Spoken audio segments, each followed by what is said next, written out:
Hi friends, welcome to VR learning channel.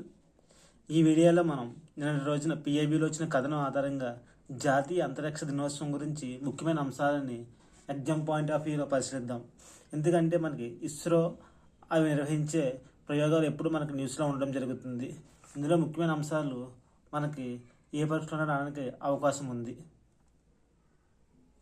ఈ వీడియోలో మనం ఏ రోజు నేషనల్ స్పేస్ డే జరుపుకుంటున్నామో, ఏ సందర్భం పురస్కరించుకుని జాతీయ అంతరిక్ష దినోత్సవం జరుపుకుంటున్నామో, ఈ సంవత్సరం యొక్క థీమ్ ఏమిటి, ప్రస్తుతం ఇస్రో చైర్మన్ వి నారాయణ గారి ప్రకారం భారతీయ అంతరిక్ష కేంద్రం ఏ సంవత్సరంలో అందుబాటులోకి వస్తుంది అనే అంశాన్ని పరిశీలిద్దాం.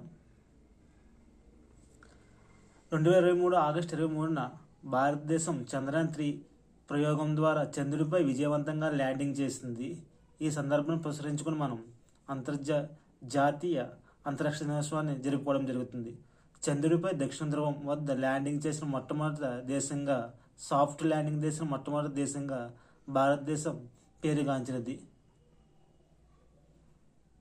చంద్రయాన్-3 హైలైట్స్ పరిశీలిస్తే మనకి 2023 జూలై 14న శ్రీహరికోటలో ప్రయోగించడం జరిగింది.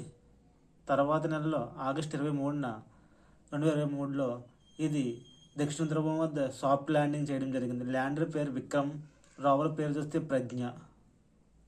దీని యొక్క ముఖ్యమైన ఉద్దేశం ఏంటంటే చంద్రుడిపై మట్టిని, ఖనిజాన్ని అధ్యయనం చేయడం. నేషనల్ స్పేస్ డే ప్రతి సంవత్సరం ఆగస్టు 23న జరుపుకుంటున్నట్లు మనకి నరేంద్ర మోడీ గారు అదే సంవత్సరం 2023లో ప్రకటించడం జరిగింది. ఇది మనకి డిడి న్యూస్లో వచ్చిన న్యూస్ ఆధారంగా ఉన్నటువంటి అంశాలు.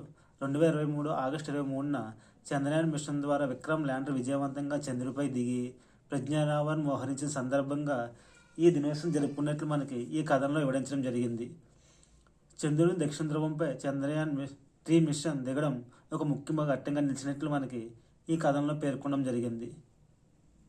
దీంతో చంద్రుని ఉపరితలంపై దిగిన 4వ దేశంగా భారతదేశం ఖ్యాతిగాంచినది. అదేవిధంగా దక్షిణ ధ్రువం వద్ద దిగిన మొదటి దేశంగా పేరుగాంచినట్టు మనకి ఈ కథనం పేర్కోవడం జరిగింది. ఇందులో మనం ముఖ్యంగా అంశాన్ని ఒకసారి పరిశీలిస్తే, నేషనల్ స్పేస్ డే ఏ రోజున జరుపుకుంటున్నామో ఆగస్టు 23. ఈ సందర్భం పురస్కరించుకుని అంతర్జాతీయ దినోత్సవం జరుపుకుంటున్నాము. చంద్రయాన్-3 చంద్రునిపై దక్షిణ ధ్రువం వద్ద సాఫ్ట్ ల్యాండింగ్ అయిన ఆగస్టు 23న మనం ఈ రోజున జరుపుకుంటున్నాము. ఈ సంవత్సరం యొక్క థీమ్ ఏమిటి, ఆర్యభట్ట టు గగనయాన్ అనే థీమ్తో మనం ఈ ఇయర్ అంతర్జాతీయ దినోత్సవం జరుపుకోవడం జరుగుతుంది. ప్రస్తుతం ఇస్రో చైర్మన్ ప్రకారం భారతీయ సొంతంగా అంతరిక్ష కేంద్రాన్ని 2035 నాటికి తీసుకురావడానికి ప్రయత్నం జరుగుతుంది. దీంట్లో భాగంగా మొదటి మాడ్యూల్ను 2028 నాటికి సిద్ధం అవుతుందన్నట్లు నిన్నటి రోజున ఇస్రో చైర్మన్ వి నారాయణ గారు తన ప్రకటనలో తెలియజేశారు.